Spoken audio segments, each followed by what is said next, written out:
Seismic Dance Event 8.0. I am here with the one and only Simon Doty. Welcome. Thank you. Thank you so much. Thank you for having me. And you actually said my last name correctly, which is pretty rare, honestly. So That's right. I did my homework. appreciate it.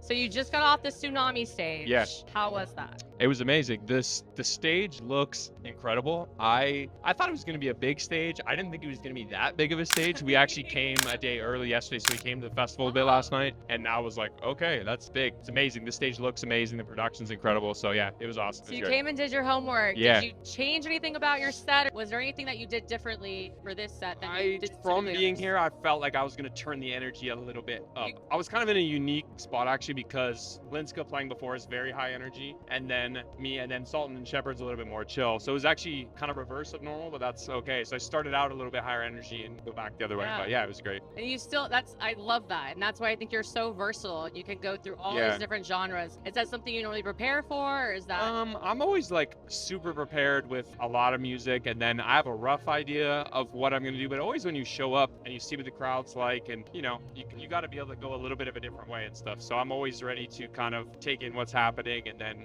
make some pivots and move a little bit. And pivots. Speaking of pivots, you're a basketball player. Yes. You were getting some shots in before the game. Is that your preset ritual or routine? Only when there's actually a basketball court at the hotel, which there happened to be today. So that was pretty nice. Me and Drew and a couple friends, we just went out. We're shooting around a little bit, but also don't want to get injured before playing at the festival. So you got to be a little bit careful. We started going a little bit too hard. So it's like, wait, we got to chill. Yeah, you got to tame the beast. Yeah. You shake the cage, you rattle the cage, you're going to go out there. 100%. All right. So word is on the street that you're playing CDJs right now, but you're thinking of making a switch to something else. Can you talk about that? Yeah. Thinking about making a switch to Traktor, which I used to use back in the day. Traktor's been around forever. DJ people know. I think it's just more of a performance thing. I've been playing on CDJs for like over a decade now, and it's great and it's amazing. It's easier. It's the easier thing to just turn up and plug in your USB, but I think there's a lot more things you can do if you really dive deep into playing on Traktor. So I think that's the plan, like probably starting in the new year, is to switch it up. What are you most excited about for that transition?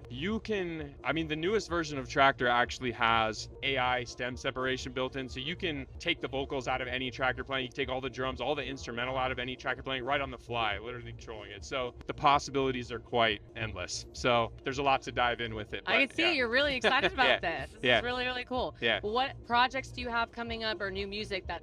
So we're really focused on our label called Recess, and we're just sort of getting everything going. But we have a special project called RE. It's going to be a release for me called RE, the RE era, like Recess. But all the track titles are going to start with RE, and it's sort of diving into a little bit of a new sound for me. So that's super exciting, and then a tour to go with all that as well, starting in the end of January. So what does that mean to you? Because you said RE, it has so many different meanings. Yeah, I think like restart, refresh. There's a lot of things with it. I think there's so many people doing this. There's so many DJs. I think it's important to just keep on the cutting edge, stay fresh. The music is always changing and evolving. So I think you want to be on the cutting edge of that always. That makes sense. You said a decade DJ, so it's like 10 years. So what are you going to do the next 10 years? Yeah, and I honestly think like about every 5 years, just as a DJ, you should always be constantly evolving. But I think even like every 5 years or so, you should just, even for yourself, for like sort of the joy of refresh and reset. I mean, if you keep just doing the same thing forever, it gets boring, obviously. So